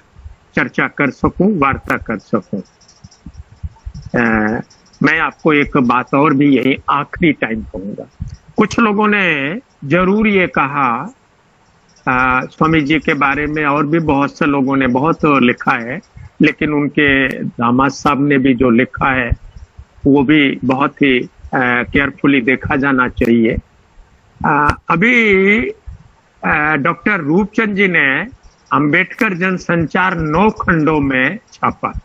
उसका दूसरा खंड में जो आदि हिंदू का जो महाशय बिकुलाल जी की लाइब्रेरी में था, उसके 16 पृष्ठों का, यद्यपि उसमें पहला प्रश्न नहीं है, ऊपर का मुख्य प्रश्न नहीं है, लेकिन जहां से वो शुरू होता है, 16 पृष्ठों को स्कैन करके उन्होंने छापा है।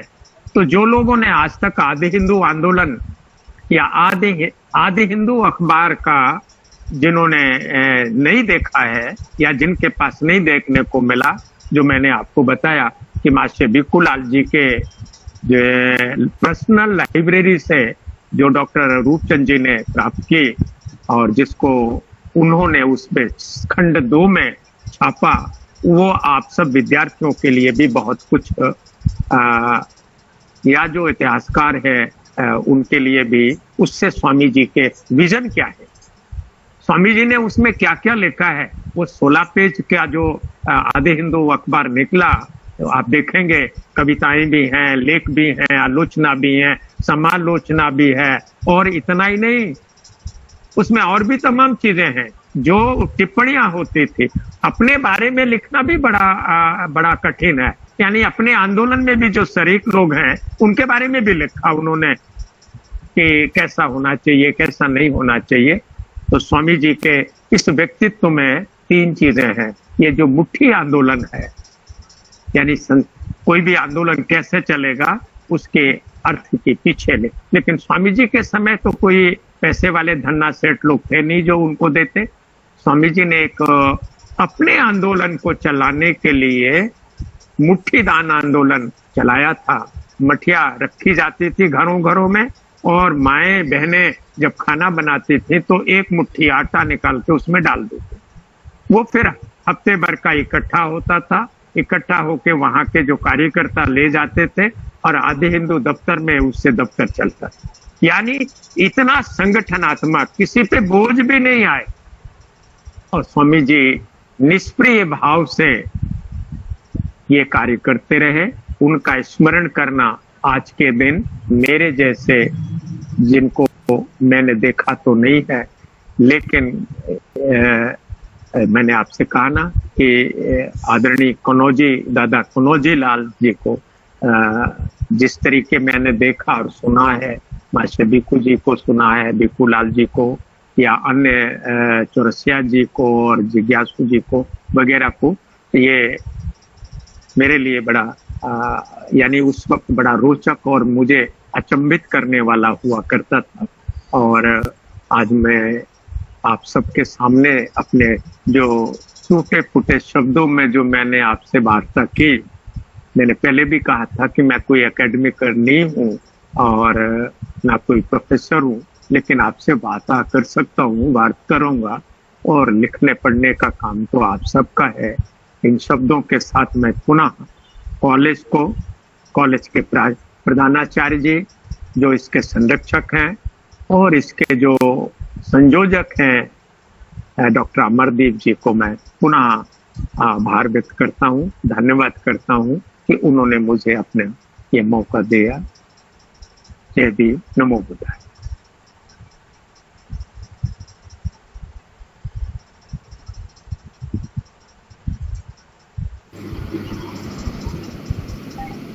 बहुत बहुत धन्यवाद श्री गुरु प्रसाद मदन जी। आपसे हमेशा ही हमें कुछ नया सीखने को मिलता है। हमेशा से जब भी आपसे मुलाकात होती है, बात होती है, तो एक नया दृष्टिकोण हमें हमेशा समझने को मिलता है। तो मैं अपनी बात न करके हमारी जो इस मीटिंग में जो शामिल है साथी टीचर वर्ग भी हैं, काफ़ी हैं, जैसे काफ़ी दूर दूर तक इसमें शामिल हुए हैं। मदुरई कामराज यूनिवर्सिटी है, वहाँ से माईराम धम्बोधे जी हमारे साथ हैं और RTM जी है, उससे प्रोफेसर संतोष जी हमारे साथ हैं। इसी तरह से नागपुर से ही जो कॉलेज है, हिसलप कॉलेज है, वहाँ से डॉक्टर अजय कुमार सोशियोलॉजी के हमारे साथ इसमें जुड़े हुए हैं। हमारे प्रिंसिपल हैं जनता कॉलेज दादरी से यशवीर सिंह जी, वो हमारे साथ हैं। डॉक्टर अजीत जी हिसार कॉलेज से हमारे साथ हैं, government share college of education से। इस तरह से काफ़ी दूर दूर से हमारे साथ जुड़े हैं इसमें। तो मैं चाहूँगा कि पहले जिस भी महानुभाव को हमें मतलब प्रश्न पूछना है तो हमारे वक्ता से प्रश्न पूछ सकते हैं। आपकी कोई टिप्पणी, डॉक्टर पुष्पा मैडम भी यहाँ पे काफ़ी देर से मैसेज कर रही हैं, अच्छे, उनके लिए बड़ा धन्यवाद उनका, बड़ा अच्छा ध्यान से सुना उन्होंने। तो जितने भी साथी कोई अपने इसमें क्वेश्चन या कोई टिप्पणी या फिर कोई मतलब एक तरह से किसी प्रकार की भी कोई कह सकते हैं, तो मैं माइक उनकी तरफ कर रहा हूँ। अगर कोई क्वेश्चन करना चाहते हैं, अपनी ऑब्जर्वेशन देना चाहते हैं, तो प्लीज एक बार दें।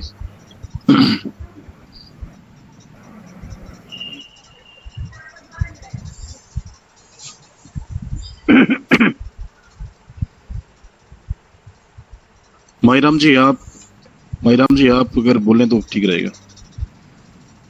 हेलो, आवाज आ रही है सर? अमरदीप भाई आवाज आ रही है? हाँ बिल्कुल आ रही है सर। जय भीम। जय भीम सर। जय भीम, नमो बुद्धाय। सबसे पहले तो मैं जय भीम। अमरदीप भाई को इस शानदार काम के लिए मुबारकबाद देना चाहूंगा। मैंने आज सुबह इनसे सुबह बात की और इन्होंने मुझे इतनी अच्छी सोचा दी, दिल खुश हो गया। और सर आपके बारे में बहुत सुना था, बहुत नाम सुना था आपका, और बड़ा दिल था कि कभी आपके दर्शन हो, आपकी बातें सुने। बहुत अच्छा लगा आपसे डायरेक्ट आपके मुखारबिंद सुन के बहुत खुशी हुई। सर, स्वामी जी के बारे में कई पुस्तकें छपी हैं, बहुत सारी पुस्तकें छपी हैं, जो और शायद ही कोई पुस्तक हो जो छपी हो और मुझे मिल गई हो, ना पढ़ी हो। तो सर मेरी एक दिली इच्छा यह है कि अगर आप जैसे गंभीर व्यक्ति की लेखनी से भी स्वामी जी के जीवन के बारे में एक विस्तार से ग्रंथ आ जाए तो हम सब बच्चों पर बड़ा उपकार होगा आपका। मुझे लगता है कि हमारे सारे छात्र इस बात से सहमत होंगे। और सर दूसरी बात ये कि स्वामी जी के जो ग्रंथ हैं, खासकर उनके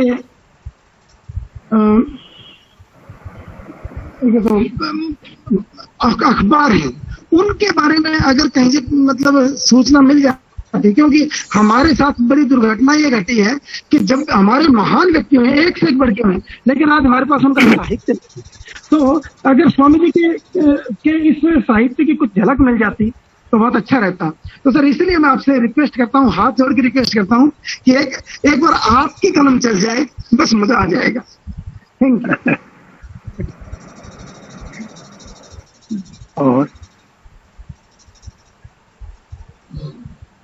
और कोई प्रश्न है? सर एक एक करके बात कर लेते हैं। एक है रजनी सहरावत, जिसने क्वेश्चन पूछा था कि मतलब इतने बड़े, जिन्होंने अभी माननीय आदरणीय श्री मनीराम जी ने,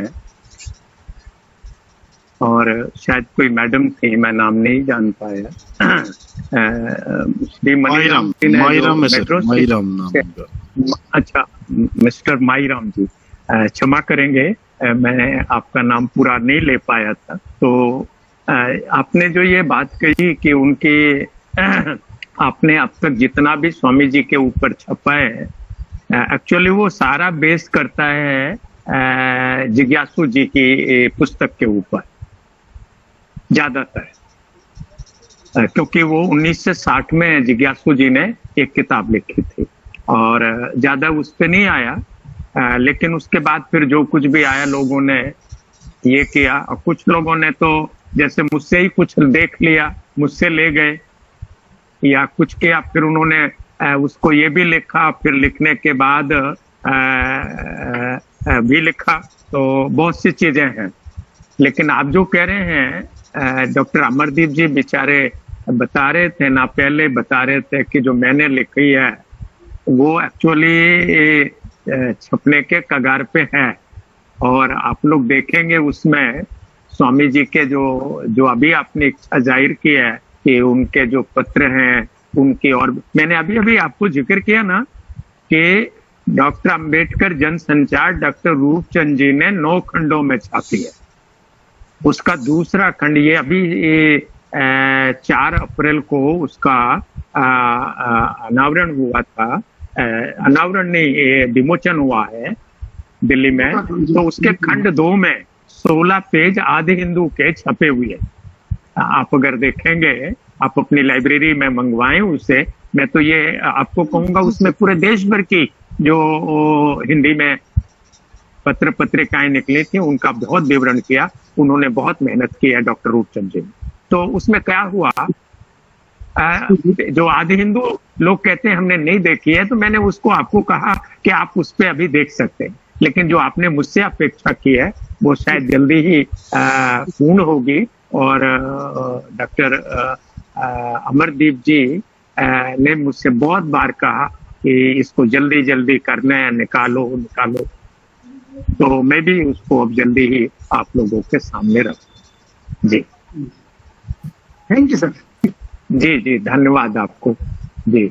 और मैं चाहूंगा कि आपसे मेरी वार्तालाप होती रहे। मैं एक निवेदन करूंगा, मेरा नंबर डॉक्टर अमरदीप जी आप लोगों को दे देंगे, हैं उससे हम लोग, हाँ वो नंबर से हम लोग बातचीत करेंगे। और डॉक्टर अमरदीप जी से मेरी एक रिक्वेस्ट है कि वो इन जितने लोग जुड़े हुए थे उनके भी नंबर और नाम मुझे दे देंगे, तो मैं भी उनसे व्यक्तिगत तौर पे भी बात करूंगा तो अच्छा लगेगा जी। हाँ, और नमस्कार अमरदीप सर।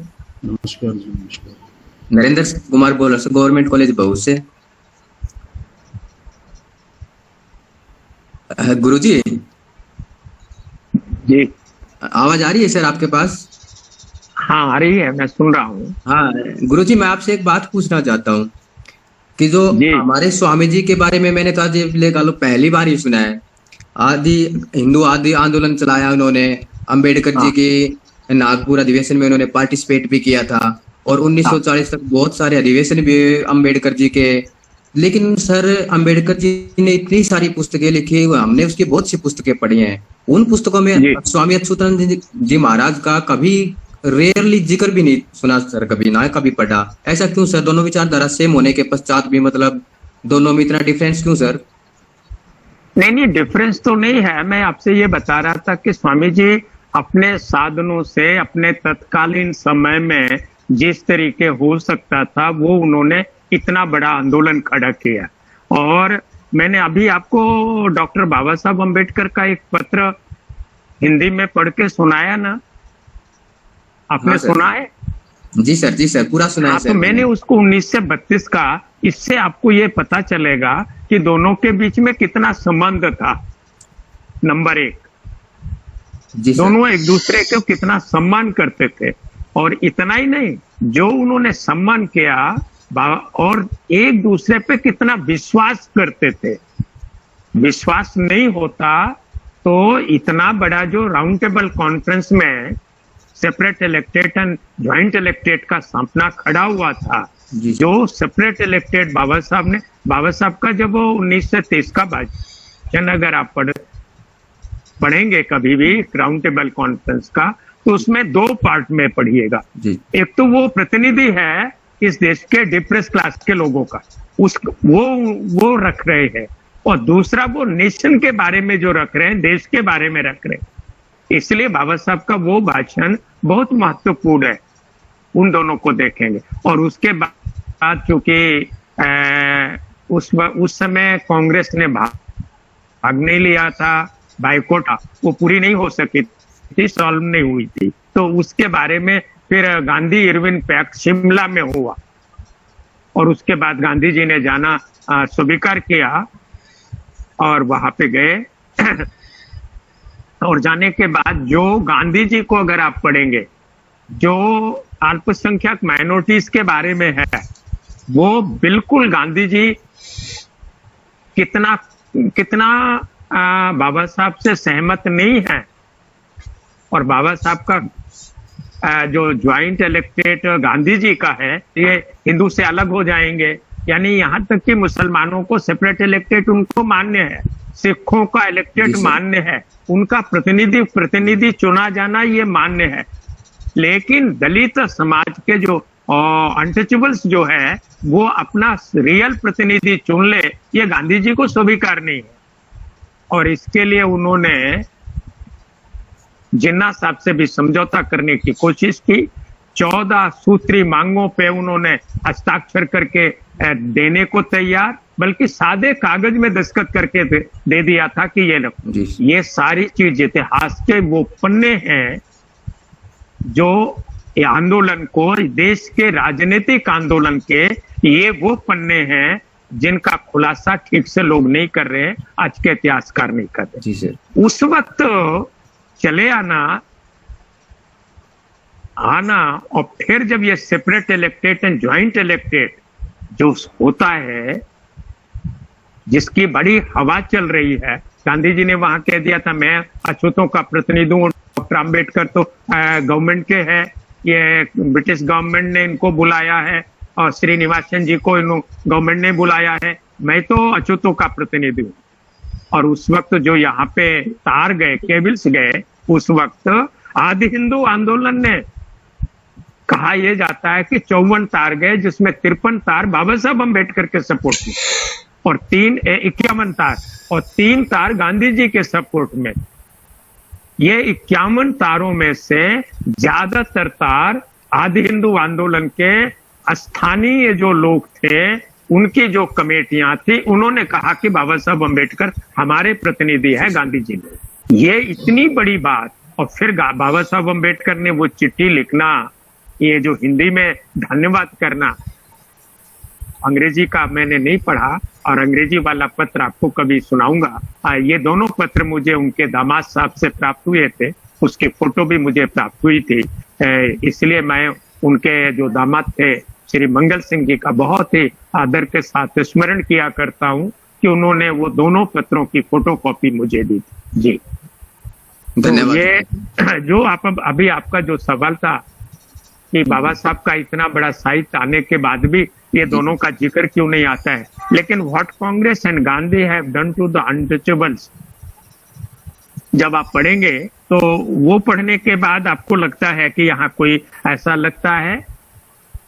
और ये जो 2 पत्र मैंने जिक्र किए, ये दोनों पत्रों को आप अगर सामने रख के देखेंगे तो आपको लगेगा कि कितना सामंजस्य था, कितना प्रेम था। और स्वामी जी अगर जीवित नहीं रहे, 1933 में ही यानी उनका देहांत हो जाता है, अगर वो जीवित रहते तो इस देश में डॉक्टर बाबा साहब अम्बेडकर और स्वामी अच्युतानंद जी की जो जुगलबंदी बनती, वो मैं समझता हूँ कि एक और नए आयाम होते, नई चीजें आती और ज्यादा खुल करके आता। ये तो इस देश का वो था कि स्वामी जी 54 साल की उम्र में ही चले गए और सन 33 में ही उनका देहांत हो गया। जी बहुत बहुत धन्यवाद guru ji. Thank you doctor Amardeep. और एक्सक्यूज सर, मैं अगर आपकी परमिशन हो तो मैं नरेंद्र जी के प्रश्न पर 2 बातें कहना चाहता हूं, अगर आप परमिशन दे दो। जी सर। जी सर, पहली बात तो यह है कि बाबा साहब अम्बेडकर ने जिसमें समता आदि अखबार छापे थे, उस जमाने में मैंने देखा है कि उन्होंने स्वामी जी का जिक्र किया है। जी सर, आदि हिंदू आंदोलन का जिक्र किया। जी बाबा साहब अम्बेडकर ने, यस सर, हेलो, बाबा साहब अम्बेडकर ने, हेलो, हाँ सर क्या मेरी आवाज आ रही? हाँ, बाबा साहब अम्बेडकर ने जिसमें आदि हिंदू आंदोलन चल रहा था, उस समय आदि हिंदू आंदोलन का जिक्र किया बाबा साहब ने। ये जो विमल कीर्ति मेश्राम जी जो 5 खंडों में डॉक्टर अम्बेडकर ने कहा, जो ग्रंथ छपा है, उसमें मैंने देखा है कि उसमें बाबा साहब ने स्पेशली आदि हिंदू आंदोलन का जिक्र किया है। जी हाँ जी, धन्यवाद सर, बहुत बहुत। नहीं आप बिल्कुल डॉक्टर मेश्राम जी ने जो इधर ये अभी आपको और भी जो सामग्री बहुत सी आ रही है, मैं आपको इसलिए जिक्र कर रहा हूँ कि बाबा साहब की सारी सामग्री अभी आ नहीं पाई है। कुछ तो जगह जगह इधर उधर बिक्री भी पड़ी थी, और हमारी जो भारत सरकार और जो महाराष्ट्र गवर्नमेंट छाप रहे हैं, उनमें भी बहुत सी चीजें अभी तक नहीं आए, वो पत्र लोगों को नहीं आए हैं। मेरा एक पत्र मैं आपको बता रहा हूँ जिसका जिक्र मेरी किताब में आएगा, और उसके फोटो भी आपको आएंगे। बाबा साहब अम्बेडकर ने जो पत्र लिखा था वो 6 पेज का है अंग्रेजी में, और उत्तर प्रदेश में जिनको लिखा था उनके दामाद मेरे बड़े अच्छे मित्र थे, और वो मेरे घर में खूब आते जाते, हम दोनों ने बड़ा काम किया था, साथ में करते थे। आज वो नहीं है, श्री ब्रजलाल प्रसाद जी, उनके माध्यम से मुझे उनके परिवार से वो पत्र प्राप्त हुआ। वो मेरी किताब में आने वाला है, और वो जैसे आएगा तो आप देखेंगे कि वो पत्र बाबा साहब अम्बेडकर ने कितने किन किन चीजों को, कितना माइन्यूट जो है, और जो आदि हिंदू आंदोलन का या जो थे उस वक्त, उसमें आपके उस वक्त काम करने वाले लोगों के, और यहाँ जो गवाहियां हुई थी फ्रेंचाइज कमेटी में, जो उन लोगों ने यहाँ 135 लाख जो जनसंख्या थी उसको 5 लाख दिखाया। इसके बारे में उन्होंने बड़ा अपना दुख व्यक्त किया था और वो इस पे आया था। तो मैं वो पत्र भी आपको, तो मैं आपसे इसलिए कह रहा हूं कि अभी भी चाहे महाराष्ट्र गवर्नमेंट हो चाहे ये केंद्र गवर्नमेंट है, तो अभी वो बहुत बिखरा भी बड़ा हुआ है। बहुत सच्ची कि डॉक्टर अंबेडकर ने कहा जो 5 खंडों में, इसी तरीके से एक 4 खंडों में उन्होंने छापी है।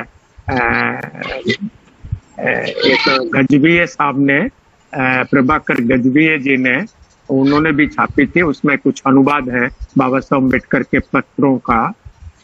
उसमें मैं मद्रास से, आपको याद है अभी मेरे मद्रास के भाई बात कर रहे थे, तो मैं उनको जिक्र कर रहा था कि उस समय जो आंदोलन था और बाद में आंदोलन जो शेड्यूल कास्ट फेडरेशन के रूप में हुआ, तो जय भीम जो पत्रिका निकलती थी उसका एक रीप्रिंट छपा हुआ था, वो भी देखने लायक है। आपको, आप देखेंगे तो पता चलेगा। जी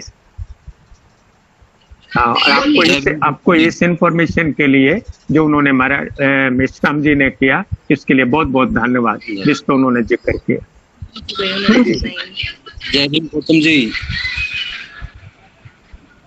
जय भीम सर। हाँ, जय भीम सर। जय भीम सर। मैं Vinod Kumar, PhD scholar, Kurukshetra university Kurukshetra. जी सर। सर, जैसे आपने डॉक्टर बी.आर. अम्बेडकर के जीवन शैली पर जो प्रकाश डाला, मैं उससे बहुत ही प्रभावित हुआ हूँ। और आप उनकी जो विचारधारा है उनको सुनकर, और जो स्वामी जी थे उनकी विचारधारा को सुनकर, मेरे जीवन में उनकी जो विचारधारा है जी सर, आपने इस वेबिनार का जो आयोजन किया उसमें आप मुख्य वक्ता के रूप में आए, तो हमें बहुत अच्छा लगा। इसलिए मैं तहे दिल से आपका धन्यवाद करता हूँ। बहुत बहुत धन्यवाद आपको। जी, प्रश्न आपका क्या है? सर, मैं आपसे पूछना चाहता हूँ, जैसे डॉक्टर बी.आर. अम्बेडकर ने जो दलित समाज के लिए जो कार्य किए, तो आज अगर हम उनकी विचारधारा के ऊपर चलें तो आज हम अपने समाज को इस तरह से ऊंचा उठा सकते हैं।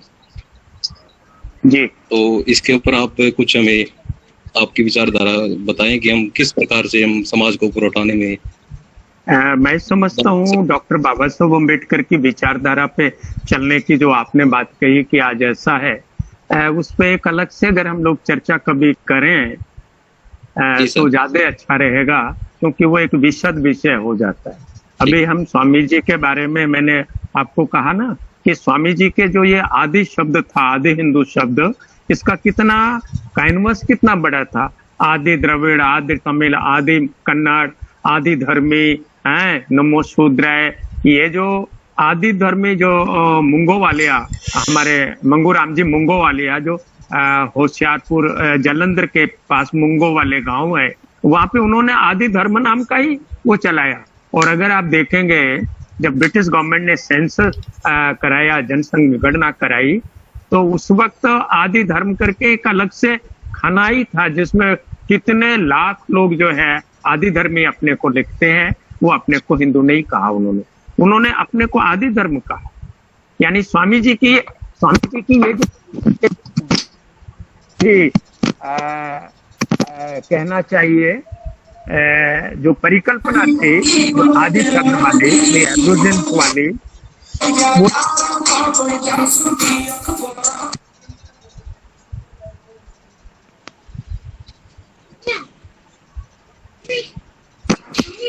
आवाज नहीं आ रही सर।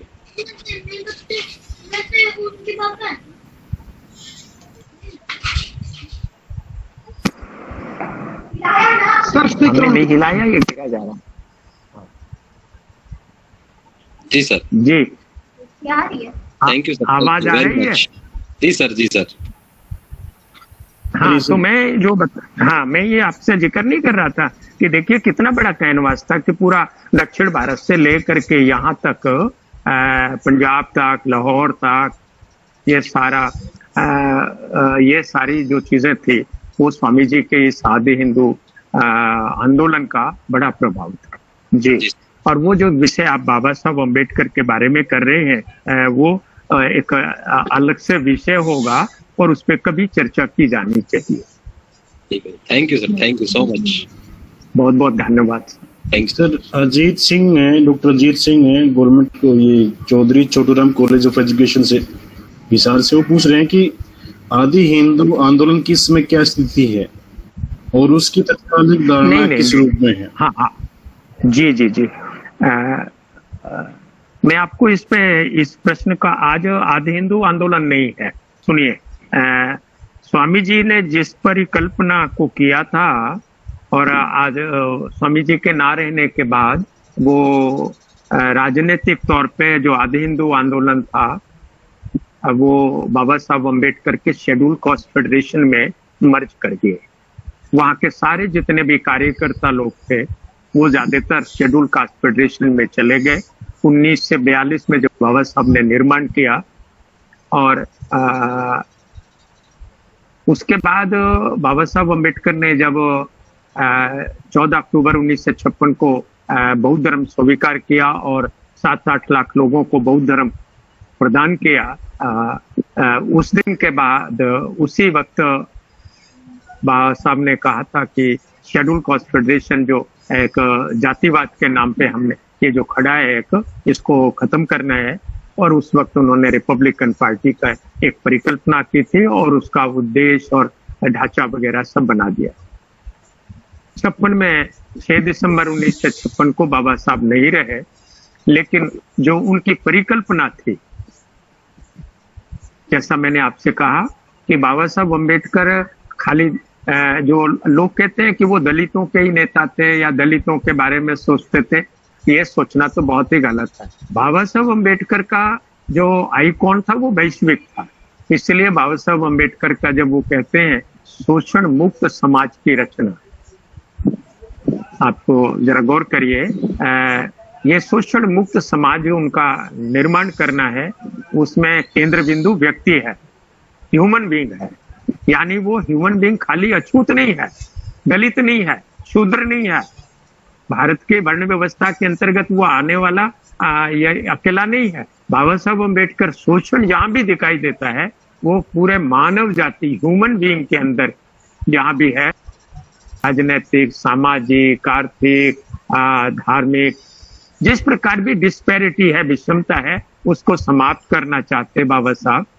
इसलिए यही परिकल्पना हमें स्वामी जी के वो जो मैंने पहले भी आपको एक कहा ना कि स्वामी जी ने ये जो उनका सार्वभौमिक है उसमें भी मनुष्य केंद्र बिंदु। तो स्वामी जी अगर जीवित होते तो बाबा साहब के साथ कदम से कदम दोनों मिलकर चलते और जैसे राजनीतिक परिवर्तन होता गया वैसे वो करते। और आज ना तो आदि हिंदू आंदोलन का नाम की कोई संस्था है, हाँ उनके चलाए हुए जो स्कूल थे उन संस्थाओं में कुछ चल रही हैं, कुछ छात्रावास हैं, कुछ लाइब्रेरीज हैं, और वो आज कहीं कहीं घिसटती पिसटती हुई या देखने को मिल जाती हैं, ऐसा मैं देख रहा हूँ। ये चीज है जी। हेलो, हाँ जी गुरुजी। रोहतास जी कुछ हैं जो गवर्नमेंट कॉलेज असम से।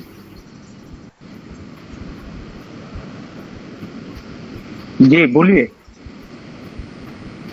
हेलो, शायद मेरी आवाज आ रही है? आ रही है।